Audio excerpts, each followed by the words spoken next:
There's been a number of testing being done on people with symptoms. You likely know that's British Columbia's Dr. Bonnie Henry. If we went too late and didn't protect people, we would never be able to recover from that. She was on the National 1 year ago and later revealed she hadn't slept the night before, thinking about what action BC needed to take. A new book co-written with her sister, the proceeds going to charity, gives a behind-the-scenes look at what was happening in those critical first few weeks of the pandemic. Dr. Henry, thank you very much for joining us.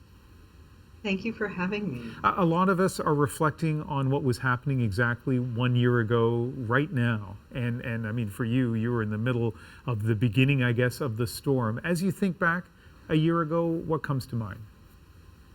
Oh, just thinking back about it, it seems so much like a completely different world now.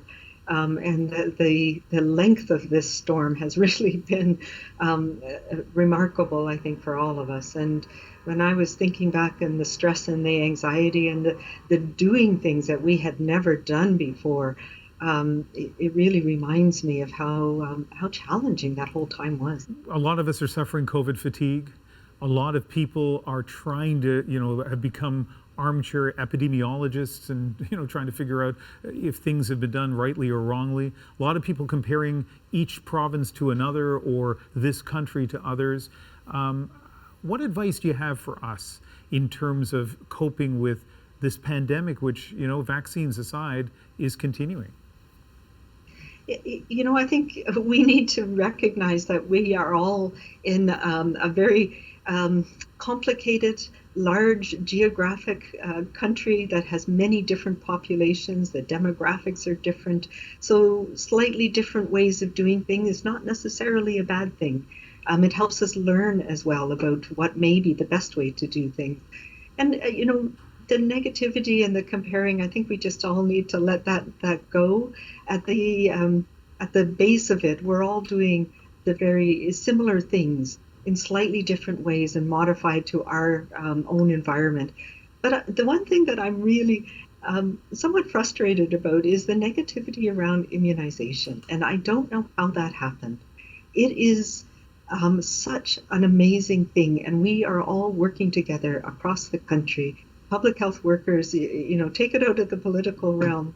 The health workers, the National Operations Center, we are trying to get vaccine out, and we're doing it amazingly well to protect people across the country in the winter, in this vast geography, in many different places. It just warms my heart when I see vaccine arriving in the Howsett, which is a fly-in community in the north, and people being immunized and protected. And I think we need to celebrate that this is a really positive thing, and it is going to get to everybody. I want to ask you a question that I think probably will reflect to an extent the experiences of your fellow public health officers right across the country. You as a group went from being, virtually anonymous probably 14 or 15 months ago to becoming not just household names and faces, but people who have made decisions that have had a very direct impact on all of our lives, every single one of our lives. And with that has come a lot of public support and a lot of public criticism, some of it nasty. So as you know, I talked to your sister, Lynn, the co-author of this book, and I asked her if she is concerned for you, given that public profile and especially the nasty criticism. I want to play you what she said in that interview. Even at the very beginning, there were, there were threats. And when she and I got together in early August to, hash out the book, I went back to BC, and I noticed a huge difference just between April and August in terms of both the public recognition that she had, like she just wasn't able to even walk outside her door anymore without being recognized, but also the level of both love on the one hand, but also, criticism and some of it that had a very dark edge and that had turned into threats. And so, yes, I worry about her. Dr. Henry, as you listen to your sister, and especially as you hear that description of the good and bad part of this public profile, what's your reaction? Oh, I worry that my sisters worry, and my mom, my dad. It's one thing that we do have together is my counterparts across the country. We get together regularly. We support each other. I've said this before. You're never alone in public health, and that is one of the important things that helps us get through this type of thing. And I wear that burden of responsibility very seriously and heavily, and sometimes it takes that toll on you. And I just am heartened because so much of the outpouring that I get is positive, and people are very supportive and very they understand that there's a lot of decisions that are very challenging and difficult to make, and we are doing our best. And the goal that we have that is in common is to protect as many people as possible. But it does wear on you, and it's I'm looking forward to blissful anonymity again at some point.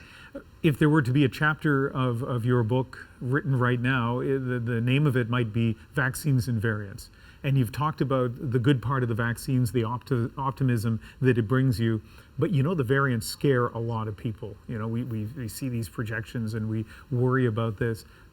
I know you want to project optimism, you want to project hope, but how concerned are you right now given the state of the variants?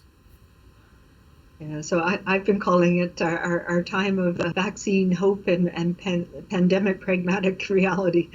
And yes, we are concerned about the variants. I extended the orders here in BC because we didn't have an understanding of where we were seeing them, how many. We now are screening all positive tests, and yes, we are seeing increases in the variants. But we also know from looking around the world that the UK is the perfect example, and many other countries, that the same things that we do to prevent transmission work against these variants too. And it is in some ways a bit of a race, keeping it low enough that we are keeping people out of hospital as we're immunizing, especially those who are most at risk. So that's where we need to get to. And we need to find ways for people to safely be able to come together after so long. So focusing on, going outdoors, knowing the scenarios that are safer. And we're trying to get us through the next few weeks with that as more people are immunized. And we also know that there's a bit of seasonality to this virus. So trying to get us to that period where the transmissibility, even with the variants, will go down a little bit. So it's a very, very most challenging place to be in yet again. Well, it has been an extraordinary 12 months, and your book, the book you co-wrote with your sister, has been a really interesting peek behind the scenes. Dr. Henry, thank you very much. Thank you so much.